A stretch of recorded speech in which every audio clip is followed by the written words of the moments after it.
Yeah. Can you hear me? Can you hear me now? Okay, Mr. Lwanga, you can present now.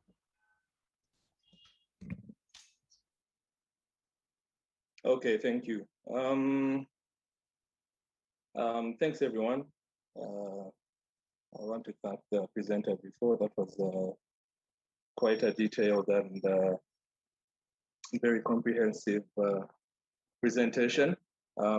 In fact, it covered most of what I'm just going to feed into what Grace presented, just with the publishing. I'm not going to take long. The CEO told me I only have 10 to 15 minutes. And I'm just going to try to break it down for the members here. I understand we have publishers, we have composers, we have producers, we have musicians, managers, and different stakeholders, because I understand this is open to both members of UPRS and non-members and all stakeholders of the industry. So my presentation is going to be about online publishing. However, in order for us to understand online publishing, we have to understand publishing. And I think I'd be doing your members a disservice if I do not explain publishing first. Then I break it down to what online publishing is and why everything is online now. So whatever I'm going to talk about publishing, just transfer it to your online publishing providers, because at the end of the day, we want for your publishing to be tied in with the CMOs, and so that the royalties can be, split without any issue. All right, there you are. Okay. Maybe I should stop now. Can you guys hear me clearly?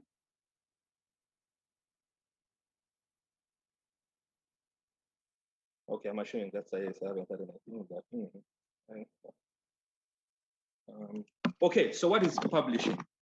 Grace explained how copyright works and the tenets of copyright, the exclusive rights that copyright gives you. And so where does publishing come in? Grace explained that there are a couple of types of copyrights in a particular piece of work. So again, I'm going to be restricted to music because it's performing rights society. It was the other CMO that explained. So I'm going to explain it in the context of music. So a song has a couple of types of copyrights, like Grace explained. There's copyright in the recording, and then there's copyright in the composition. That is what I'm going to sort of put my focal point in. Publishing deals with the composition of a particular work of music. Again, as Grace explained, there's copyright in the recording, the audio recording on the melody waiver, which usually goes to the artist. But then there's the masters, and then there's the actual composition. Composition being the underlying notes and the like. So that is how publishing came, how publishing came about in the first place. Publishing was basically because originally music was written down on sheets of you know how like people play music and stuff. So the rights were through publishing of actual sheets of music. So music publishing is basically the business of promotion and monetization of music compositions.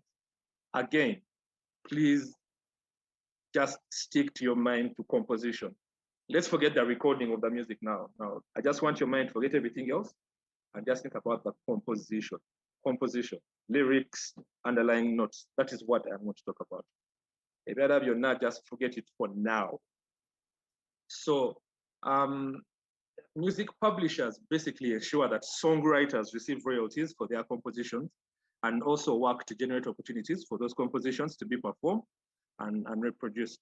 Like I said, publishing is more or less the oldest vertical of the music business, because music was first written down. Now you have software where, as you're composing your music, the notes are being, as you're making your beats as a producer, you have all this software that does that. But all that is composition.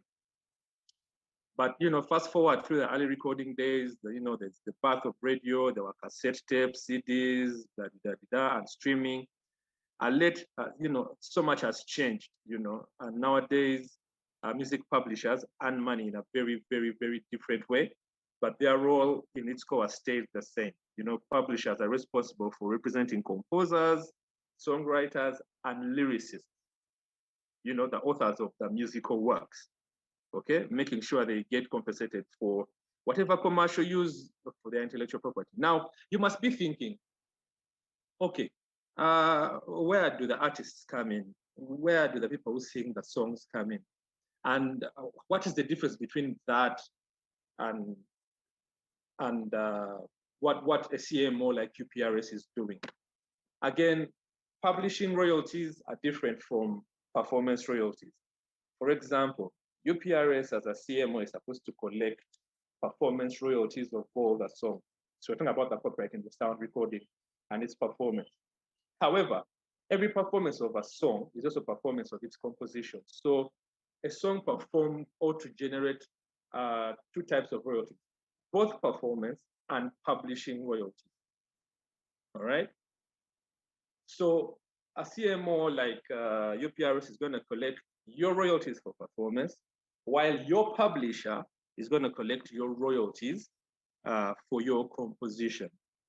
If you do not have a publisher, or if you're not self-published, you're going to miss out on the publishing royalties.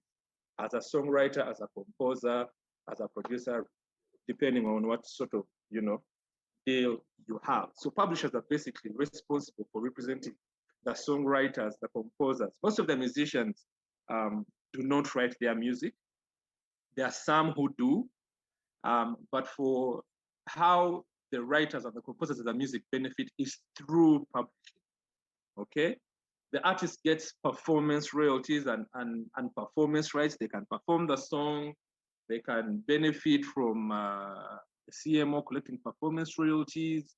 But when it comes to the underlying composition, for example, while if someone is doing a remix of the lyrics, a remix of this composition, that is publishing. And unless an artist is both a songwriter, they're not going to get that.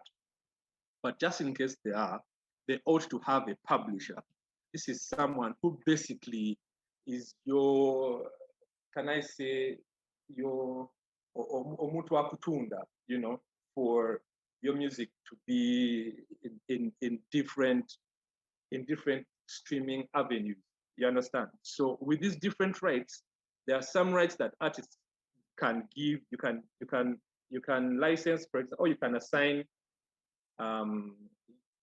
You can license or assign your right in your audio, in the recording, but the publishing is also, that is something you can also earn from differently.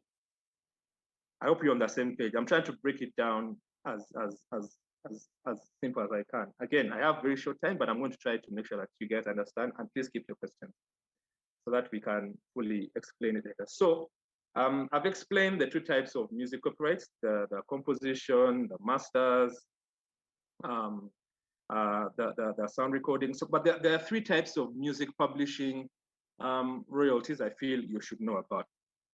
Okay, again, a quick side note. The way publishing royalties are calculated is subject to different copyright legislation. So we're looking at Uganda here, but I'm also going to give you context of how the international market does it so that you understand, because whereas we have local publishers, in order for you to benefit from your publishing internationally, you need to sort of affiliate an international publisher. So if you're going to, for example, get a local publisher, you find out if they have an affiliation with that international publisher, because that is the only way you're going to be able to benefit from your publishing internationally. The same way Uganda Performance Rights Society, as a CMO, is affiliated to the performance rights societies or other CMOs or PROs, as they call them in the West, around the world, they are able to collect royalties, not just in Uganda, but remit royalties from outside Uganda. So there are three types of, let's say, publishing royalties. There's what we call the mechanical royalties, which compensate the songwriters for the reproduction of the composition. These are paid by third parties that want to record, manufacture, distribute their musical work. Like back in the day, that meant they're called mechanical royalties because back in the day, that meant mechanically producing the physical copy. But in today's streaming music economy, mechanicals are primarily generated over the use whenever the user chooses to play a specific song for the streaming service. It's as good as someone getting a CD back in the day. So that reproduction is part of publishing royalties. Then we have public performance royalties, where the CMO comes in. Once you hear performance royalties, just know that is UPRS. Anywhere your song is performed, anywhere your any venue, your CMO, which is UPRS in this regard, is supposed to be able to collect royalties on your behalf for the performance of your song publicly. Okay, and that's what they call public performance royalty. These are managed, collected, and distributed by PROs like ASCA, BMI, UPRS in Uganda. Then we have what we call synchronization royalties as well. And these also fall under the publishing. Synchronization is basically using your musical composition in movies, adverts, and the like, campaigns. That is synchronization. It is a very, very major stream of income for artists and creatives. And most people, any publisher is a good publisher is one that's going to get you as many synchronization deals as they can. So all those songs you see, all those songs you hear in movies, all those songs that make a soundtrack on a movie soundtrack, all those songs you hear in series, those are all juicy deals for the composers for those songs. So you need a publishing administration to sort of make sure, one, they place you in those to generate income for you, for your composition. Also, for example, if you want to clear a sample of a song, a sample of a song is sampling the composition. It might not necessarily be the performance of the audio recording. So if I'm going to do a cover of a song, it doesn't mean I'm going to play the same recording. I'm just going to do my own version, but of your composition and lyrics. That is what a publisher sort of handles. So we can go into basically publishing administration, that is registration, collection, and audit, is what publishers do. And they make sure that this money is distributed to the particular songwriter. Of course, you have